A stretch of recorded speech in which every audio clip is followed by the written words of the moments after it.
Bueno, porque no todos son ejercicios de matemáticas, vamos a hacer algunos de física. Vamos a enfrentarnos al siguiente. Nos dicen que tres cargas puntuales están en el eje X y la carga Q1 tiene un valor de menos 6 microcoulombios y se encuentra en X igual a menos 3 metros. La carga Q2 tiene un valor de 4 microcoulombios y está en el origen.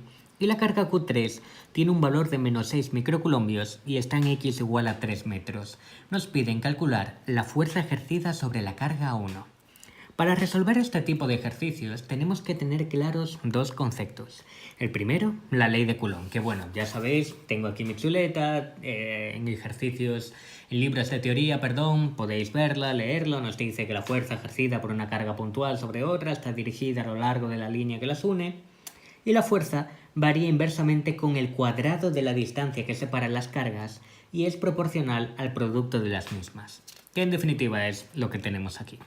La fuerza ejercida por la carga 1 sobre la carga 2 va a ser igual a la constante de Coulomb, que bueno, es una constante determinada experimentalmente, que es aproximadamente 9 por 10 elevado a 9.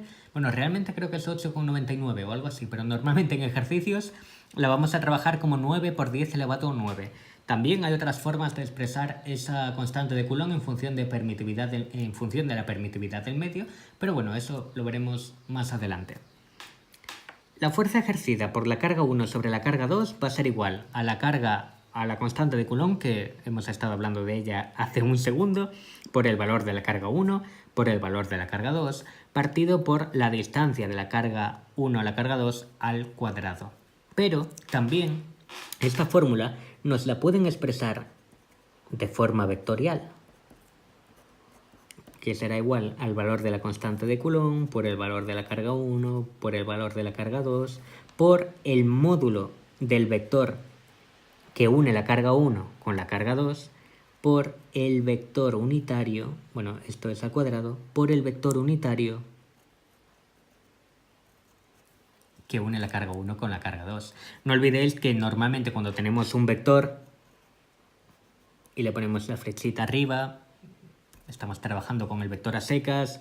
Cuando trabajamos con un vector en su módulo no ponemos nada, y cuando es el vector unitario pues suele llevar el gorrito este aquí arriba. Aunque también hay otras notaciones a las que quizás estamos más acostumbrados, que es poner el módulo con dos barritas. Y aquí es donde surge el problema. Esta fórmula, que a veces estudiamos por varios manuales, la podemos ver de 1000 formas. Realmente también podemos verla así. Podemos, arriba es igual constante de Coulomb partido por Q1 por Q2, pero también hay algunos manuales que la expresan de la siguiente manera.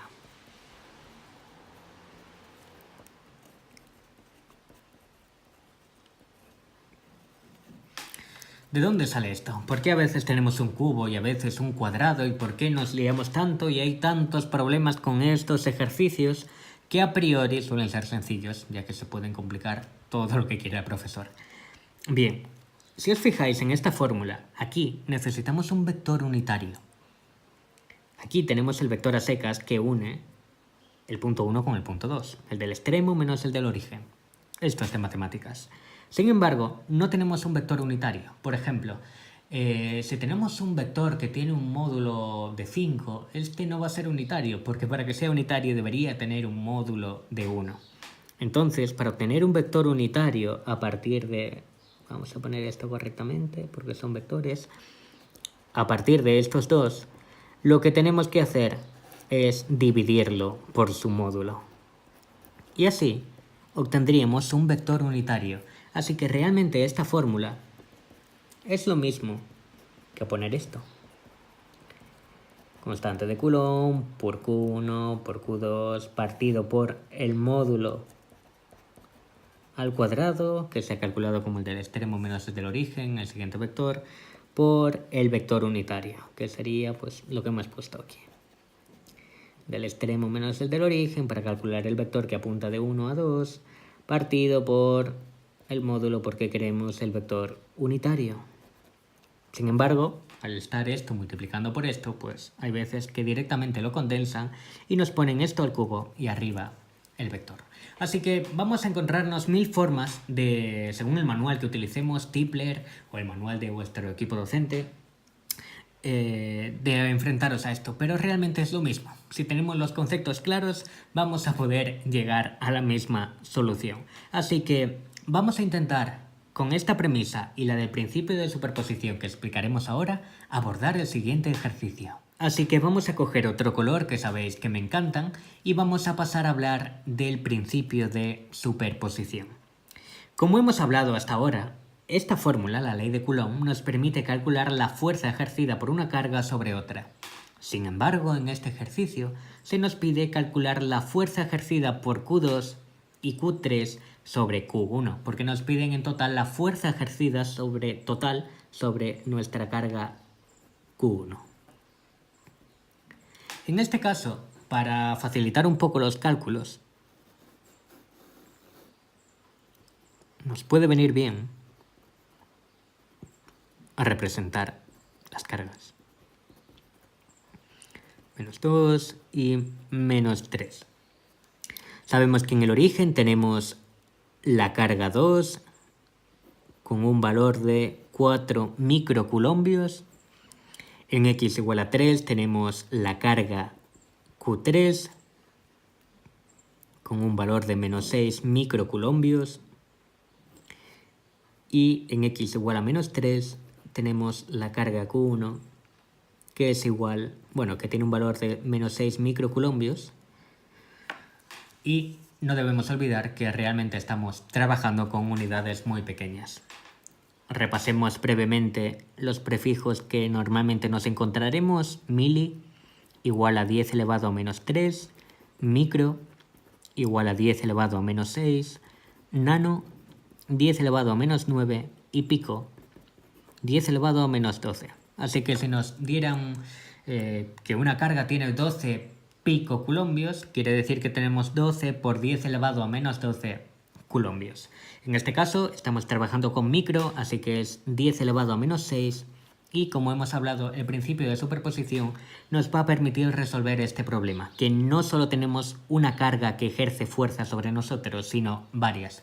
En este caso 2, pero podría ser un sistema de cargas.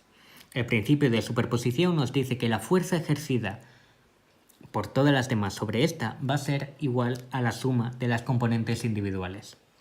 Es decir, la fuerza total ejercida sobre Q1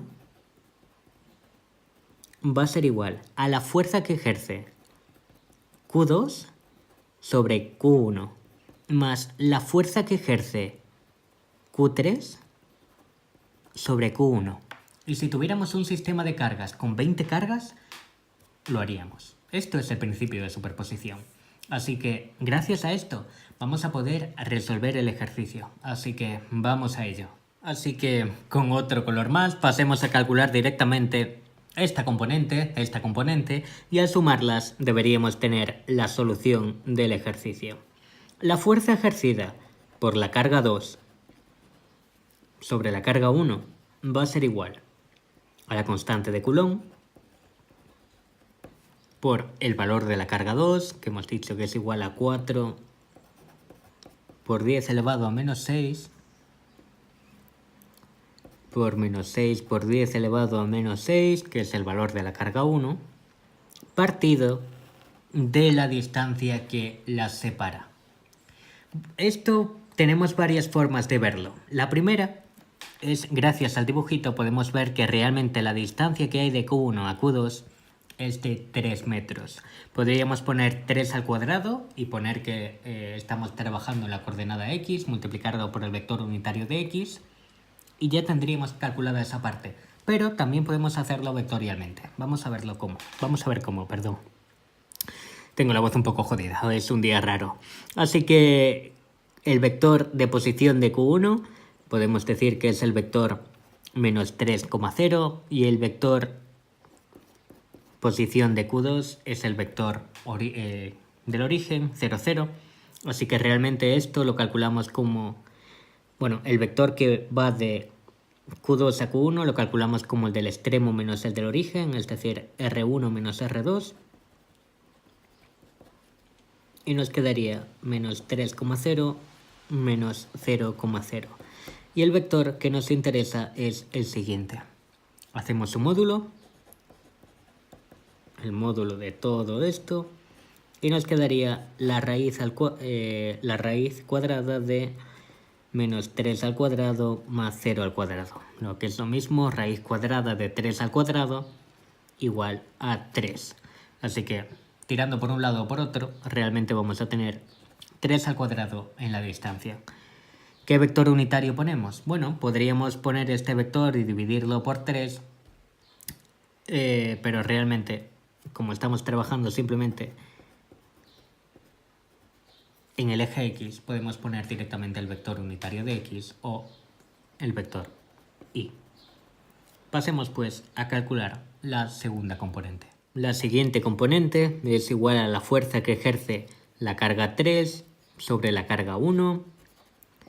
En este caso vamos a ir un poquito más rápido. 9 por 10 elevado a 9 por menos 6 por 10 elevado a menos 6 por menos 6 por 10 elevado a menos 6 partido por la distancia que las separa, que podemos verlo por vectores como hemos hecho antes o directamente en el dibujo, que sería 6 al cuadrado por el vector unitario de X, porque estamos trabajando solo en el eje X. En total, si hacemos este cálculo y lo sumamos, debemos tener la solución al ejercicio. Vamos a ponerlo aquí abajo, cuál sería en total. Vamos a agrupar lo que podamos. Sacamos factor común el 9 por 10 elevado a 9. También podemos sacar factor común un menos 6 por 10 elevado a menos 6. El vector unitario de X. Y me quedaría todo ello multiplicado por menos 6 por 10 elevado a menos 6 partido por 36 más, 4 por 10 elevado a menos 6 partido de 9. Vamos a hacer este resultado con la calculadora, con cuidadito. 9 por 10 elevado a 9 por menos 6 por 10 elevado a menos 6 multiplicado por menos 6 por 10 elevado a menos 6 partido por 36 más 4 por 10 elevado a 6 a menos 6, partido por 9. Y el resultado en total que me da es igual a menos 0,015 por el vector unitario de X. Así que vamos a analizar el siguiente resultado. En este punto podemos comprobar que he metido la pata hasta el fondo, pero es importante, sobre todo para que os deis cuenta en casa y sobre todo dónde suelen ocurrir este tipo de fallos, en que me he equivocado por correr en el vector unitario. No olvidemos que en este punto estábamos calculando la fuerza que ejerce la carga 3 sobre la carga 1. Es decir, lo que necesitábamos era el vector que apunta de la carga 3 a la carga 1. Así que si os fijáis, estamos avanzando en la parte negativa, hacia la parte negativa del eje X. Por lo cual el vector unitario, en este caso, es menos el vector unitario de X. Y aquí exactamente lo mismo, porque la fuerza ejercida sobre la carga 2 sobre la carga 1 es igual a menos el vector unitario de X, lo cual hace que todo el resultado tenga un menos por delante. Y en este caso, ahora sí que sí, la fuerza ejercida es igual a 0,015 a 0,015 newtons en el eje X. O lo que es lo mismo, 1,5 por 10 elevado a menos 2 newtons en el eje X. ¿Qué hemos aprendido de este ejercicio? Hay 1000 formas de calcular todo esto gracias a la ley de Coulomb. Sin embargo, hay que tener muchísimo cuidado porque al tener tantos caminos, hay pasos que podemos permitirnos el lujo de saltarnos un poco, como he hecho por aquí, pero podemos equivocarnos. En mi caso, porque tenía la chuleta hecha aquí con el ejercicio bien desarrollado y me di cuenta que el vector unitario lo tenía mal. Sin embargo, si no hubiera corrido, si este vector unitario lo hubiera calculado correctamente como hicimos aquí y el vector unitario pues me hubiera quedado lo hubiera calculado a partir de este vector haciendo menos 3,0 partido por 3, pues me hubiera quedado multiplicado por menos 1,0 y directamente ya hubiera tenido esa componente x negativa, tanto arriba como abajo. Así que mucho cuidado y mucho ánimo para resolver este tipo de ejercicios. En los próximos vídeos intentaremos hacerlo un poquito más deprisa, estar más al loro para no equivocarme yo el primero, pero veremos qué sale de esta nueva andadura de ejercicios. Un saludo.